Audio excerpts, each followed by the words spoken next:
the station covering all of the DMV. This is DC News Now.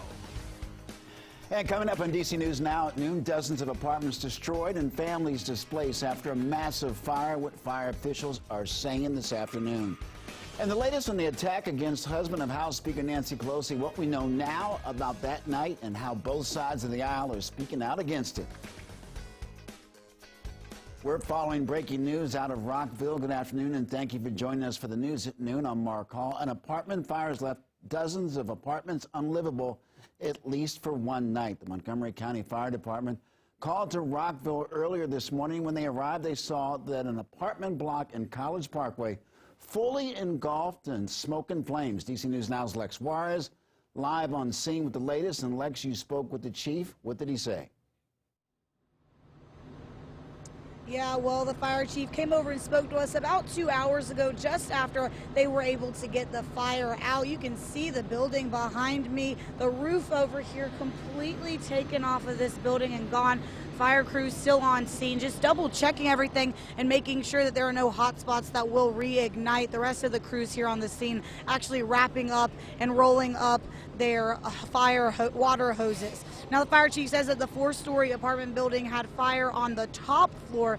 As firefighters got here around 9 o'clock this morning, it had spread into the attic and some of the flames were exposed into the sky here. Now, 2 people do have injuries, one of them with minor injuries that's related to the fire. They were being checked out on the scene. And another person who the chief says had separate injuries but was helped out of the apartment by police before the firefighters got here. There are about 25 apartments that are impacted. While it is too early for them to give a cause for the fire, Fire Chief Goldstein says that as we enter the colder weather, it is important people are cautious with their alternative heat sources. Space heaters need space. Using appropriate heating devices, using them straight plugged into the wall, not through an electrical outlet or power strip. Also, not using your stove as a heat source.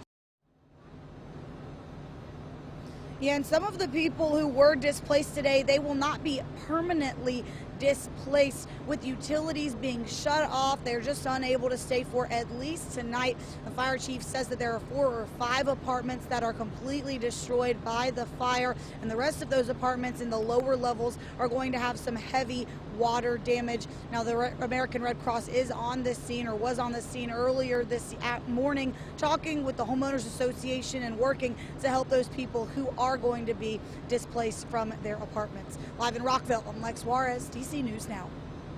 Lex, thank you. Well, meteorologist Damon Matson joins us with a check on the forecast. And Damon, parents are wondering right now if kids will be able to trick or treat tonight. What can you tell us? Yeah, that is a big question. A lot of folks probably wanted to get out there, get that candy. I know all the kids are probably itching to do just that, but it's going to be tricky, no pun intended. Checking it out there on the radar picture. Yeah, it's a classic Halloween setup, if you will. It's cloudy in many locations and damp from these showers that were crossing the area this morning and continue to do so as we now move into the afternoon. The eastern panhandle through Washington County just saw a good clip of steadier rain, and then we have this broken line of showers. It's weakening, but it's moving toward I-95 and the DC Metro, so just some rainfall mixed in here and there. The large majority of us will just see that rainfall for a very brief time before things dry out, but nonetheless, there's still plenty of clouds to go around, even if you're not seeing that rainfall, so it's just going to be a gray and slightly damp rest of the day. And there you go. As we move through the afternoon, we'll continue to have that chance for scattered, very light rain showers. This chance of rain is likely to continue well into this evening, so you're just going to have to keep an eye to the sky if you're getting ready for those trick-or-treat events later on this evening. You might be able to fit it in before the next round of showers moves through. But as we move ahead past this Halloween into your Tuesday, are we talking about this rainfall hanging around that long? We'll let you know here in just a bit. All right, Damon, thank you. Right now, police in Fairfax County are looking for 3 men in connection to a shooting that left 1 person dead. It happened along Seminary Road inside of an apartment building. Take a look at your screen. These are photos of the 3 men police need your help finding. Investigators say it shows them running away from the scene. Fairfax County Police sending a message to the suspects caught on surveillance. It is a matter of time before we know who you are, and it's a matter of time before you're in custody. It's important that you turn yourselves in immediately so we can hear what you have to say about what occurred inside.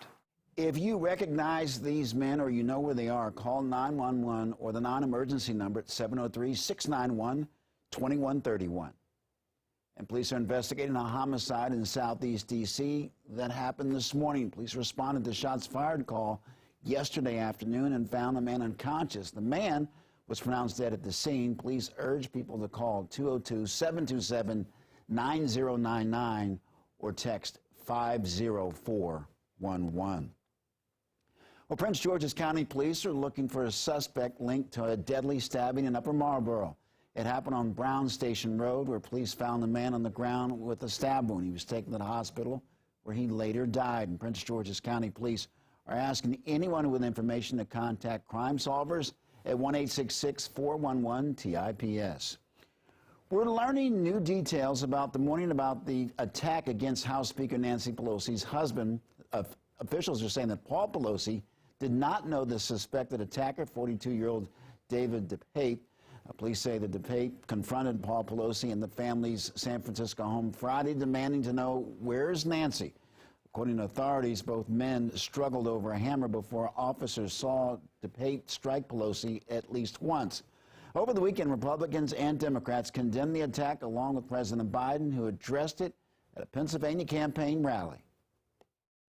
Enough is enough is enough. Every person of good conscience needs to clearly and unambiguously stand up against the violence in our politics, regardless of what your politics are. All of us together as Americans. The Associated Press also reporting that DePape was carrying zip ties. Speaker Pelosi was in Washington, D.C. at the time of the attack. She says her husband is improving following surgery. The suspect is expected to be officially charged later today. Well, as the midterms draw near, many Americans are questioning the path the country and our government is taking. DC News Now's Shanika Grimshaw takes a closer look. Yeah, almost 80% of Americans in a new CBS News poll have described the U.S.'s current state of affairs as, quote, out of control. Over 70% of responders said things are going badly in the U.S., and around 50% of Democratic respondents believe things are going well, while around 15% of both Republicans and independents approve. Overall, more than 50% of respondents disapprove of the job President Biden is doing, with only 44% of people approving of the 46th president. The poll comes about a week before crucial midterm elections for control of the House and Senate, as well as tight governor races across the country. For DC News Now, I'm Shanika Grimshaw. You, Shanika, in developing this afternoon, the leader of Brazil, Jair Bolsonaro, became the first sitting president in the country's history to lose re-election. Luiz Lula da Silva, who ran the country from 2003 to 2010, won with more than 50% of the vote. He has pledged to restore Amazon's health system, increase spending, and reestablish relationships with other foreign governments. The 77-year-old gave a victory speech yesterday in front of thousands of supporters. Brazil is my cause. The people are my cause. To fight misery is what I live for until my dying breath. A big hug to all, and may God protect me until I start my journey on January 1st. Bolsonaro spent months claiming voter fraud. He has not conceded. Meanwhile, back here in the U.S., President Biden has congratulated Da Silva on his victory. Well, tonight, kids will be trick-or-treating, eating their favorite candy while dressed up in fun costumes. Halloween, however, isn't just for kids. At Maryland's basketball's Media Day, sports reporter Alex Flum chatted with players and coaches about their Halloween favorites. Check it out. I have a go-to #1 Halloween candy. Reese's Pizza Cups. My favorite Halloween candy would be anything with chocolate and peanut butter. I don't even eat candy a lot, man. I can't say, but I'll say I'll go Skittles. It'll probably be like a Reese's or a Kit Kat, something like that. So the same thing as Coach. Yeah, Reese's. I mean, that's her peanut butter ice cream or something she has in the, yeah. Ooh, M&M's. Favorite Halloween candy is Jolly Ranchers. Twix. I don't really like chocolate, so if I had to pick a candy, it would be definitely Mike and Ike. Candy corn, thumbs up or thumbs down? Definitely thumbs down. Thumbs down. I'm kind of neutral on candy corn. They get a bad rap, but they're not bad. It's just not my go-to candy. You know, I'm from Iowa, so I should give it a thumbs up, but definitely a thumbs down. Thumbs down. My sister loves that, though. I'm going to give it thumbs up. Thumbs down. Candy corn, I mean, it's not nasty. It's kind of mid to me. I wouldn't be my first pick, though. Do you have a costume planned for Halloween? No, I don't. I don't celebrate Halloween. I'm too old. I want to be a cheerleader, though, but like an age-appropriate cheerleader. So that's been tough to find. But yeah, I think I'm cheerleading skills. If I was to go, I'd probably be Tony Montana. That's my favorite movie. I got the tattoo. Always have a Halloween costume. I come out with it for the start of practice every year. It's become a tradition. So the Halloween costume got picked a couple days ago.